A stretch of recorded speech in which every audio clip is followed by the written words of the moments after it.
자, 오늘도 화면에 세 가지 주제를 가지고 이야기 시작해 보겠습니다. 추천 한번 정중히 부탁드리면서 가보죠.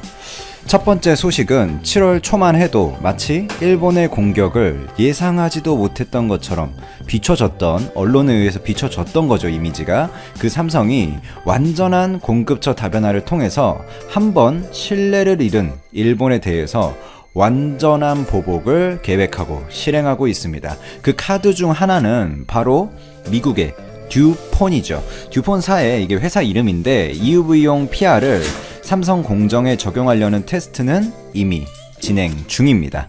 EUV용 PR의 경우에는 과거에는 그 일본이 100% 독점하던 소재죠. 뭐 나온 지도 얼마 안 됐지만 EUV용 PR 자체가. 그렇지만 EUV용 PR을 과연 일본만이 할 수 있는 그런 기술이라서 독점했냐라고 보기에는 무리가 있습니다. 그보다는 일본이 원래 이쪽을 과점하고 있었고 저렴한 가격에 공급하고 있었기 때문에 굳이 한국이나 미국이 건드리지 않은 거죠. 한국 입장에선 공급을 잘 받고 있는데 뭐 자체 개발하고 공급처 다변화하고 그런 중복 투자, 뭐 결국 건드리면, 일본을 건드리면 중복 투자 비용도 발생하고 그 안정적인 공급처에 대한 문제도 발생하고 하니 경쟁이 치열해져서 이익도 많이 남을 수 없는 구조였거든요.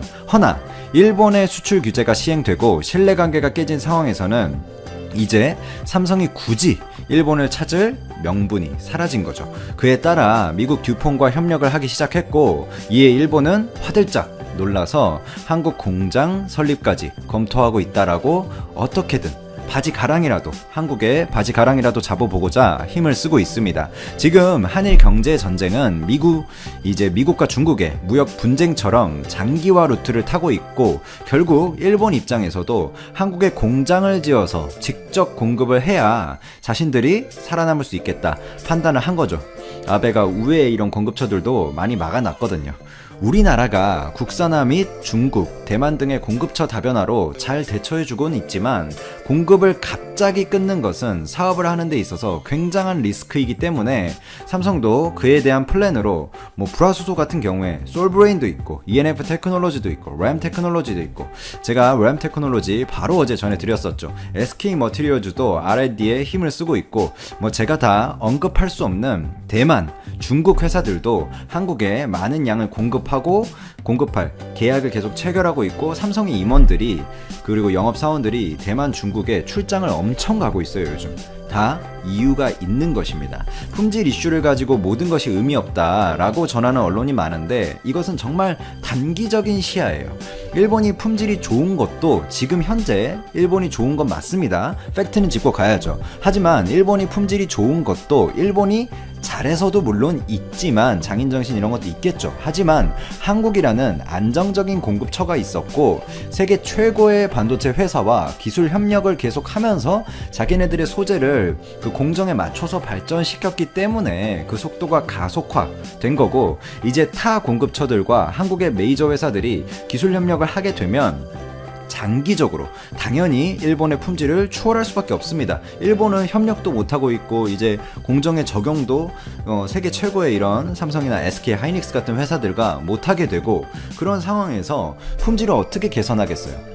일본 기업들이 한국에 공장을 짓고 생산을 추진하는 게 검토 단계에 있는 회사도 물론 있지만 TOK 같은 경우엔 이미 생산을 하고 있죠. 또한 삼성의 또 다른 플랜을 보면 규제 직후부터 일본산 소재 부품 그리고 장비에 대한 전수조사를 이미 다 마쳤어요. 현재 비상 상황에 대처하기 위한 BCP 사업 지속성 계획을 진행하고 있습니다. 뭐 말은 이게 좀 두리뭉술할 수 있는데 당연히 대외적으로는 삼성도 굳이 일본에 대한 언급을 사기업이 하진 않지만 이런 불확실성을 안기는 싫은 삼성이 일본산 부품에 대한 완전한 탈인보안, 죄송합니다, 발음이 좀 꼬였네요. 완전한 탈일본화 플랜의 과정이다 라고 보는 게 합리적인 판단입니다. 자, 두 번째 주제로 가보죠. 일본 패션 업체죠. 오너드 홀딩스의 한국 사업이 파산을 했습니다. 결국 불매운동에 의한 급락한 실적을 견디지 못하고 정확히 말하면 파산이라는 단어보다는 한국에서의 사업 철수를 발표했습니다. 이례적인 면은 뭐냐 하면 많은 일본 회사들이 이미 한국에서 철수를 했어요. 근데 철수를 하면서 굳이 전면에 한일 관계 악화를 그 이유로 들지는 않았었거든요. 예를 들자면 이미 철수한 히타치 조선이나 아사히 글라스 등을 그런 예들을 보면 쉽겠죠. 왜냐?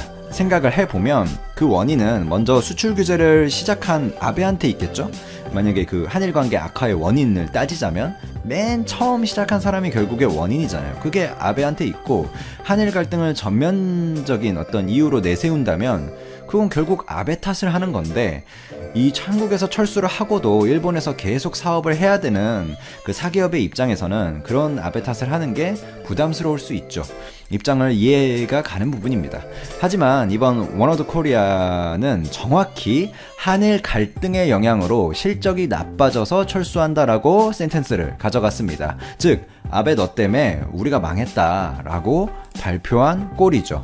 이런 기업의 중차대한 사안에 대해서의 어떤 공식 발표는 정치적 의미를 반드시 담고 있는 것으로 아베한테 그만 좀 하자, 우리 죽겠다, 일본 기업 죽겠다 라는 메시지를 대표해서 내보낸 것으로 해석이 됩니다.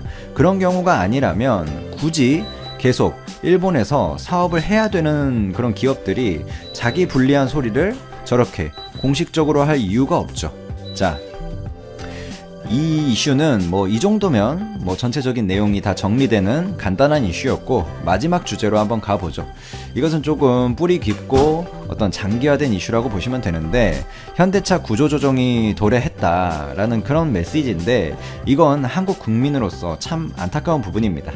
이 구조조정이 도래했다라는 말을 하면서도 구조조정 안 할 거라는 거를 알고 있어요. 그게 더 안타까운 부분이죠.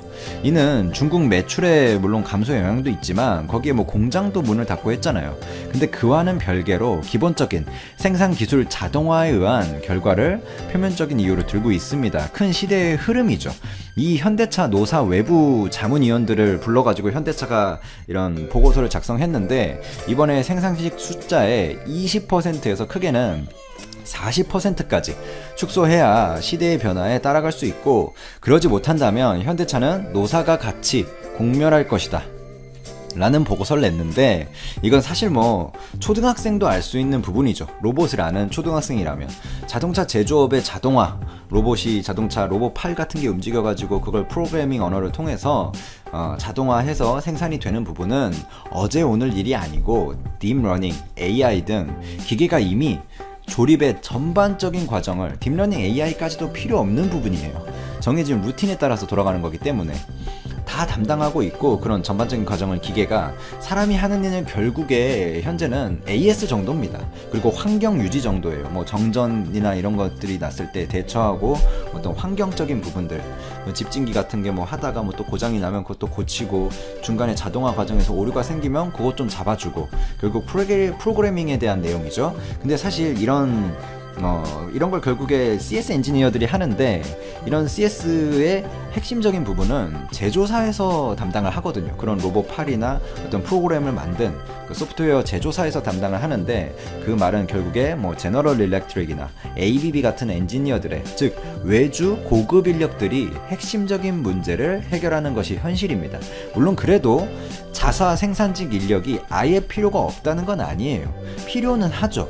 무슨 회사를 어떻게 다 외주 인력으로 돌리겠습니까? 하지만 그 숫자가 과거에 비해 굉장히 감소해야 된다는 것은 누구나 아는 사실이고, 노조의 목소리가 굉장히 큰 현대차인 것을 저도 알고 있지만, 시대의 흐름을 과연 어디까지 거스를 수 있을지에 대해서는 분명히 전과는 다른, 이런 빠르게 어떤 산업 생태계가 변하는 상황에서는 전과 분명히 다른 생각을 가져야 한다고 판단을 합니다. 이게 무조건 무조건 뭐 사람을 자르자, 구조조정, 회사를 나가라 이런 취지의 발언이 아니라 합리적인 절충안이 나와야 되고 현대차의 미래 경쟁력을 중심에 둔 인력 재배치가 이루어져야 된다는 부분입니다. 현대차가 미래 경쟁력이 있어야 더 많은 고용을 하고 더 많은 보너스를 주고 그런 게 가능할 거 아니에요.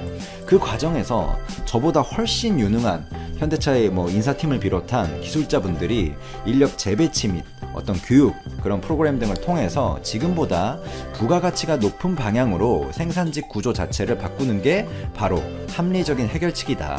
지금 그냥 10년 동안 하던 대로 10년 후를 대비해서는 이런 자율주행차 시대 어떤 미래가 분명히 어둡다 라는 말씀 드리면서 오늘의 라디오 마무리하겠습니다. 감사합니다.